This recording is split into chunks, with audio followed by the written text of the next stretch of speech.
Did you know that you can customize ChatGPT to have some preferences? Preference. All right.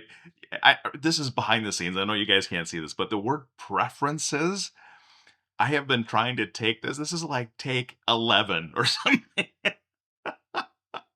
I am stumbling on that word today. For some reason, preferences is a word that I am stumbling on. I don't know why. Usually I can say that word, but for some reason today I can't.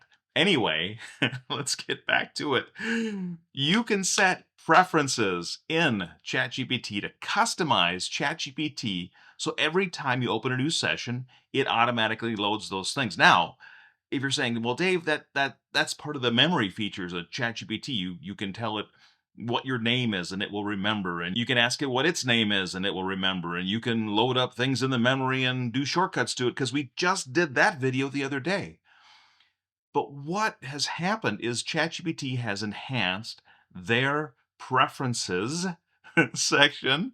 So you can set all of those preferences and have them predetermined when you open a new session of ChatGPT. Now, I say they've enhanced it, and I don't even know exactly when they did it. I happened to open it up and I was looking at all of my settings behind the scenes for ChatGPT and noticed like, hey, there's some new settings here. I don't remember an announcement around this. If they made it, I missed it. So when I opened it up and went, wow, look at all the stuff that I can do now. It used to just be two little like boxes that you could enter in data to give ChatGPT some information on it. Now they've enhanced it so you can tell ChatGPT your name. So you can load a name in that whatever you want it to call you, it will load that name. Of course, I loaded Dave. Then it asks you what you do. So you can load in your profession if you wanted to know what your profession is. Now, in this case, I entered in that I'm a YouTuber and I'm a small business owner. So it now knows those things about me in this preference setting rather than having to load that into memories. Those two things, and I have access to those. So if I did want to change my name, let's say I wanted it to call me by my middle name now. Oh, which I probably don't want it to do. But if I did, I could change it and have it call me by my middle name or have me called, the supreme leader of the world or something. Whatever kind of fun thing you want to put in there. But now those things are under your immediate control, where before you would have to tell ChatGPT, this is my name, add this to your memory or expect it to remember it on its own in order to get it into the memory file. But this gives you some of that ability of editing those things without having to tell ChatGPT to do it. You can do it on your own. So your name, what you do for a living. The next one is what traits do you want ChatGPT to have? This is a text box, so you can actually type in there. However, if you just use the little clickable bubbles below, then it will automatically fill in the text for you and tell ChatGPT based on the little bubbles that you select what traits you want ChatGPT to have when it's in conversation with you. Then there's another box now, and this box is now titled Anything Else ChatGPT Should Know About You. And again, we could do this previously, but I really like that this is a little bit more specific about what ChatGPT should know about us and that we can control it without having to tell ChatGPT to edit its memory. And so I have told ChatGPT that they are an expert YouTube marketer. Plus, then I've enhanced that description a bit around what I want ChatGPT to do or how I want it to look at the information and the interactions that I'm having with it. Then there's this advanced section, and it's closed by default, but if you click on it, it'll open up, and there's a series of toggles here now that you can turn on and off. So if you don't want ChatGPT to be able to search the web, you could turn that off and have that preference shut off. If you don't want ChatGPT to use DALL-E, you can turn that one off, and so on. So there's a whole series of toggle switches now that you can turn on and off and really customize your ChatGPT. Now, a few days ago, I put out another video that I'll put a link to up here talking about how you can also customize ChatGPT to know a phrase or a word that you can tell it what to do based on that simple phrase or word. And how that works is you tell ChatGPT, I want you to load this prompt, and whatever prompt it is, I want you to load this prompt into your memory. And once ChatGPT has it, you can say, now I want you to associate that prompt with this word or this phrase whenever I type that phrase. The examples I gave in that video, which is a little bit more detailed than what I'm giving here, is I created a phrases vlog 01, 02, 03. So I have a series of these phrases that I have created that are unique. That's not something that I would just accidentally type. And what each one of those is associated with a command that I want ChatGPT to do.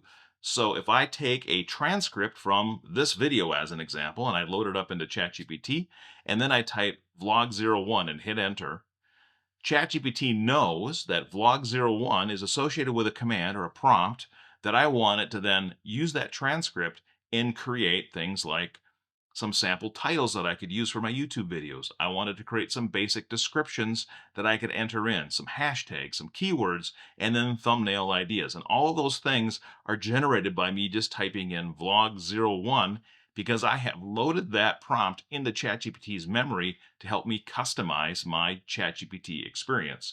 So those prompts, along with everything that's listed here that we just went through, can give you a much more custom experience with ChatGPT. Now, one of the other little things that, at least for me, has been kind of fun that I am enjoying, and it's something you may or may not enjoy on a personal level, is my ChatGPT early on in the process of me understanding and learning ChatGPT and just having some basic conversations with ChatGPT. It gave itself a name. So my ChatGPT named itself Quinn. And from what I understand, not every ChatGPT has done this, but I do see like threads in Reddit where there's a whole series of people who have said, "Oh, here's the name that my ChatGPT gave itself." I don't know exactly what the prompt is or even if there is a correct prompt to get ChatGPT to name itself. For me, I just kind of stumbled upon it in our early conversations. So that would be another way that you could customize your ChatGPT. And if you prefer calling it by a name, then you now have a name to call it. I just asked my ChatGPT if it could name itself, what name would it give it and why? And then it gave itself a name and told me. And so now when I'm typing or when I'm talking, I refer to my ChatGPT as Quinn. I'll say, "Hey, Quinn, what's happening with this?" Or, "Hey, Quinn, can you help me with this?" And it also responds with, "Hey, Dave." And so we just have a conversation. All right, there you have it. There's just a handful of ways that you can customize your ChatGPT and have a more personalized experience as you are using ChatGPT to go. Now, I don't know all of the other AI tools as well as I know ChatGPT.